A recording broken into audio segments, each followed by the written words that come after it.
자, 그러면은 이 표박기를 중심으로서 우리는 몇 가지 살펴볼 필요가 있습니다. 이 표박기는 우선 1925년에서부터 1930년도 사이에 중국의 군벌들의 움직임들, 전란과 전투, 내부 투쟁, 그리고 소위 1930년 무렵에 가서 출발된 중국 공산당 형성 이전에 소위 중국 국민당으로서의 같은 국공 합작 시절의 중국의 역사를 소상하게 읽어낼 수 있는 아주 귀중한 사료다, 이렇게 얘기를 할 수 있겠고요. 그리고 이 표박기 안에서는 중국 전란, 소위 태평전쟁에 대한 상세한, 그러니까 청나라의 몰락의 과정을 추적할 수 있는 아주 귀중한 사료들이 외방인의 눈에 비춰진 사료라고 이렇게 얘기를 할 수 있겠습니다. 이런 가치 있는 사료들이 가득 담겨 있다. 그리고 또 한 가지는 이 표박기 안에 무려 19편이나 되는 시조 작품들이 실려져 있습니다. 그래서 앞에서 1920년 무렵에 개벽사를 통해서 데뷔한 대구의 최초의 건대 시조 지인이라는 이름에 걸맞게 많은 시조 작품들이 이 속에 고스란히 남아 있습니다. 그런데 1937년도 무렵에 이상정의 동생 이상화가 중국을 방문하게 됩니다. 그때 그 전에 이상정과 건교옥이 일본 스파이 혐의로 체포가 됩니다. 그래서 북경 부근의 감옥소에 8개월간 구치가 되는데, 그때 소문으로는 이상정 장군이 죽었다, 별별 소문이 다 전해져 옵니다. 이 무렵에 이상화가 중국을 방문하게 되는데요. 제가 생각하기로는 이상화 선생이 이상정을 만나서 원고를 새 꾸러미를 가져왔다라든지 이런 얘기들은 대단히 정확하지 않는 부정확한 정보들이라고 생각이 됩니다. 왜냐하면 이미 1933년 부분에도 이상정 장군이 우리나라 여명지에 개벽사에 그가 쓴 만주기행 사천리 기행문을 투고를 하게 됩니다. 그런데 일제 검열에서 소위 표박기 안에서 많은 글들이 삭제가 되어 있습니다.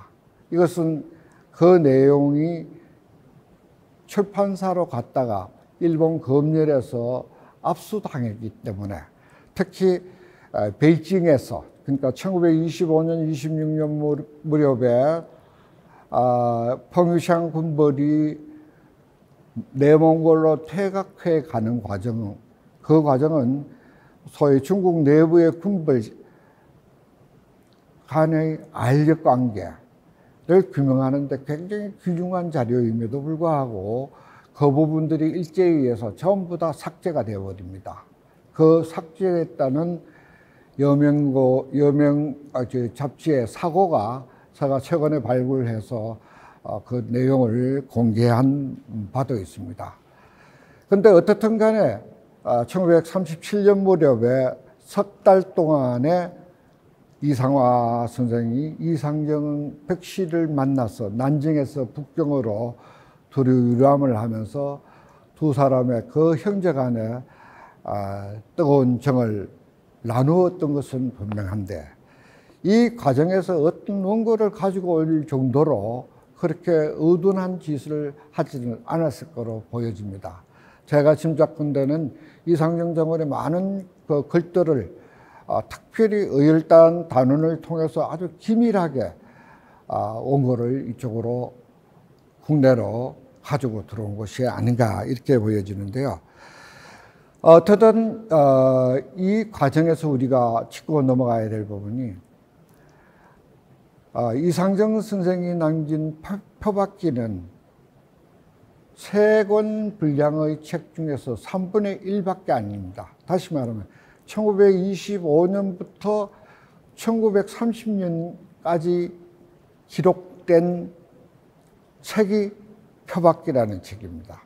그 표박기라는 책이 중국 육이라는 책으로 활자로 전환하는 과정에서도 그 책 내용 중에서 아주 핵심적인 내용이 중국 전란사입니다. 이 중국 전란사 부분은 전부 다 삭제가 되어 있습니다. 그렇게 해서 표박기가 중국 유기로 출판이 되어 있지만 대단히 불완전하다. 그래서 제가 최근에 이 표박기를 전면적으로 한자 시문을 전부 다 번역하고 그 속에 들어가 있는 이 중국 전란사 내용의 한문 원전들을 전부 다 한글로 번역해서 현재 출간 준비를 하고 있습니다. 문제는 이상정 선생이 1930년도에서부터 45년 사이에 적어도 표박기에 해당하는 2권의 분량의 책이 존재했을 가능성이 높다. 특히 중국 공산당의 소위 대장정 이후에 중국의 공산 정권이 들어서는 과정에 역사 사료들이 전부 다 소멸돼 버리고 있다.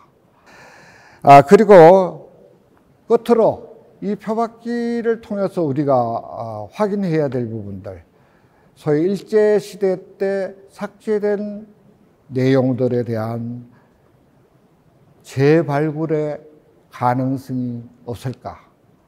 그리고 또 1930년부터 45년, 6년까지의 그가 남긴 기록들의 흔적들.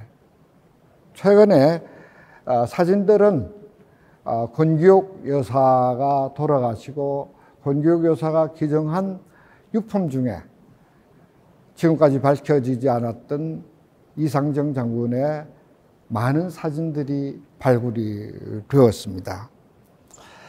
그렇게 해서 이상정 장군을 독립운동가로서 그리고 또 대구의 최초의 서양 화가로서 그리고 정각 서예가로서 그리고 시조 작가로서 그리고 해박한 중국의 고 전적에 대한 해석들을 통해서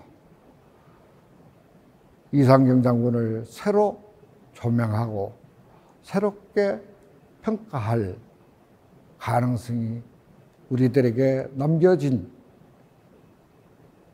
몫이 아닐까 이렇게 생각을 합니다.